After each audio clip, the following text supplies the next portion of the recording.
Bonjour et bienvenue dans cette leçon sur la fonction logarithme du programme du baccalauréat. Je suis Mohamed Kadem Karé.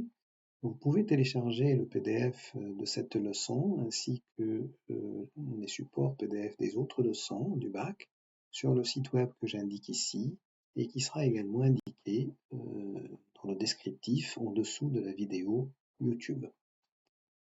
Le plan de cette leçon sera d'abord de définir la fonction logarithme, ensuite de présenter ses propriétés, et en particulier les limites de cette fonction, et enfin, on va présenter le logarithme en base 10.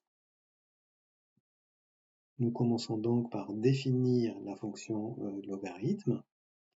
Alors pour cela, on rappelle certaines notations. On note R étoile l'ensemble des réels privés du singleton 0. Donc c'est moins l'infini 0 ouvert, union 0 plus l'infini. On note R plus l'ensemble des réels positifs ou nuls. C'est 0 fermé jusqu'à plus infini. Et R plus étoile, c'est l'ensemble des réels strictement positifs, donc 0 ouvert jusqu'à plus l'infini. Voici la définition de la fonction logarithme. Il existe une fonction unique, f, de l'ensemble des réels positifs vers l'ensemble des réels qui est dérivable et telle que f de 1 est égal à 0 et f' de x égale 1 sur x pour tout x strictement positif. Cette fonction est appelée logarithme népérien et on la note ln de x ou log de x. Bon, c'est une définition, en guise d'une affirmation qu'il existe une telle fonction. On peut démontrer mathématiquement qu'une telle fonction existe, sauf que pour le programme du bac, on admet que cette fonction existe et qu'elle est unique, et on travaille avec. Alors, la courbe de cette fonction est donnée dans cette figure à retenir.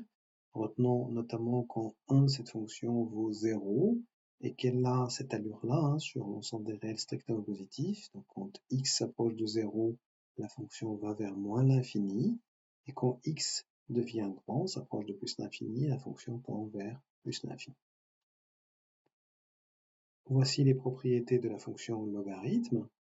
Alors d'abord, logarithme de 1 égale 0, ensuite sa dérivée c'est 1 sur x, et maintenant une propriété extrêmement utile dans les exercices, logarithme d'un produit x fois y, c'est log de x plus log de y.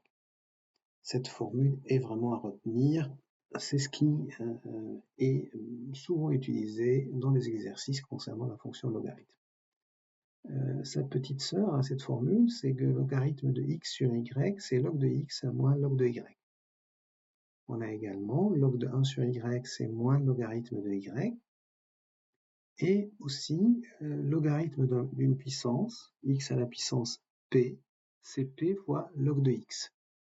Donc on va retenir cette formule en disant que quand je donne une puissance au logarithme, la puissance sort du logarithme. D'accord ? Exemple, si j'ai à calculer le logarithme de racine de x, c'est log de x à la puissance 1/2, puisque la racine de x c'est x puissance 1/2, ben ça va donner 1/2 logarithme de x, puisque la puissance sort du logarithme. Donc voici deux propriétés qu'il faut bien retenir. Logarithme d'un produit, c'est la somme des logarithmes, et logarithme d'une puissance, ben la puissance sort du logarithme. Autre propriété du logarithme, souvent dans les exercices, on aura à résoudre des équations ou des inéquations.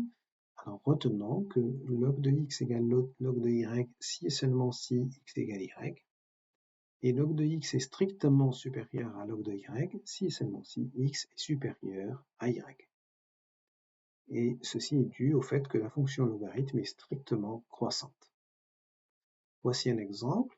Si on nous demande de résoudre log de 2x moins 3 est égal à 0, eh bien, je pars de mon équation, je remplace 0 par log de 1, mes deux logarithmes sont égaux si et seulement si les arguments sont égaux, donc 2x moins 1 égale 3, je résous cette équation et j'obtiens x égale 2.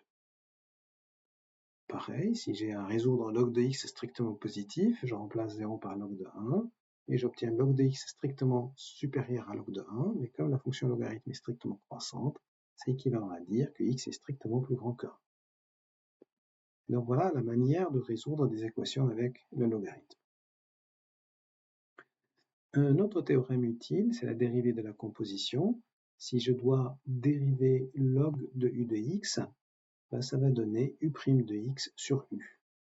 Alors on a fait dans la leçon sur la dérivée, la leçon précédente, on a vu que pour dériver ce genre de choses, on dérive comme si c'était log de x, donc on fait 1 sur ce qu'il y a à l'intérieur de log de x, u de x, et on multiplie par u'.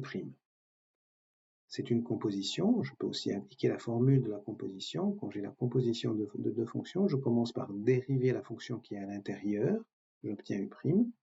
Ensuite, je dérive la fonction qui est à l'extérieur, qui est logarithme, et la dérivée c'est 1 sur, donc je fais 1 sur, et je prends l'argument qui est ici, u de x, ce qui montre à nouveau cette formule. Donc on va retenir que log de u', c'est u' sur u. Voici un exemple. Si j'ai à dériver le logarithme de ax plus b, je commence par dériver ax plus b, ce qui donne a. Ensuite, je dérive le logarithme qui donne 1 sur ax plus b.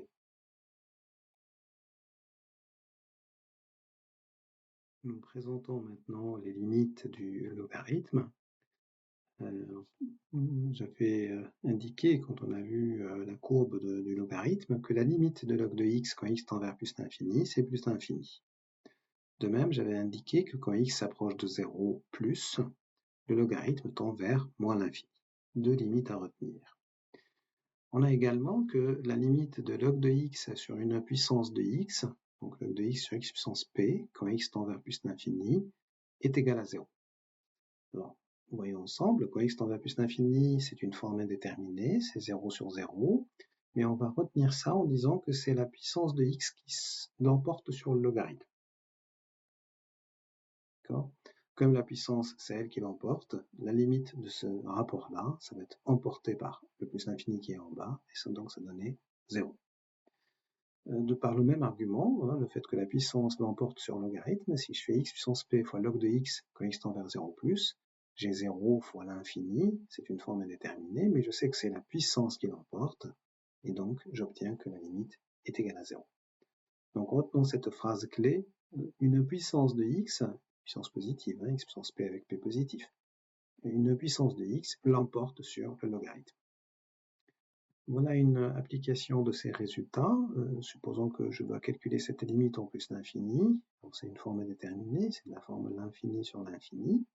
L'idée, c'est toujours de sortir le terme de plus haut degré, le plus puissant ici, x au carré, en haut et en bas. Quand je sors x au carré, j'obtiens ces termes résiduels. Maintenant, x au carré se simplifie, et je fais tendre x vers l'infini, et je vois que le numérateur ici, ce terme tend vers 0, puisque x carré l'emporte. Ce terme tend vers 0 aussi, et donc la limite de ce rapport est égale à 1. La limite qui était une forme indéterminée au départ, grâce à cette factorisation, j'obtiens que la limite est égale à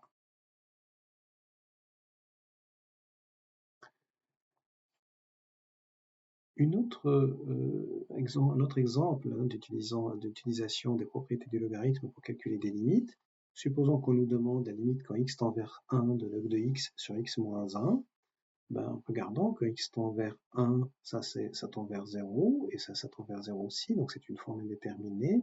Mais si je pose f de x égale log de x, je vois que la fonction qu'on me demande, pour laquelle on me demande de calculer les limites, est en fait un taux de variation. C'est de la forme f de x moins f de 1 sur x moins 1, où f de x égale log de x. Je sais que la dérivée de f de x, c'est 1 sur x ici, et que la limite du taux de variation quand x tend vers 1, c'est f' de 1. f' de 1, grâce à cette formule, c'est 1 sur 1, c'est-à-dire 1. Et j'obtiens que la limite de ce rapport-là est égale à 1. Voici une application de la dérivée du logarithme pour calculer des limites grâce à cette technique qu'on a vue dans la leçon précédente d'utilisation du taux de variation. Enfin, on va présenter le logarithme en base 10, qui est utile notamment en physique et en chimie. Alors, de manière générale, étant donné un réel strictement positif, on définit le logarithme en base b comme étant ln de x sur ln de b, pour tout x strictement positif. B ici est fixé, est appelé base du logarithme. En particulier, le logarithme en base 10 est défini par ln de x sur ln de 10, pour tout x strictement positif. Et on note ça log, avec un indice ici pour dire que c'est la base 10. Quelques observations utiles. Log en base b de b, si je prends cette formule, je remplace x par b, j'obtiens ln de b sur ln de b, c'est égal à 1. Et en particulier, log en base 10 de 10 est égal à 1. Voici, ceci clôt cette leçon. J'espère qu'elle a été utile et agréable pour vous. Je vous souhaite bon courage pour vos révisions et je vous dis à bientôt. Au revoir.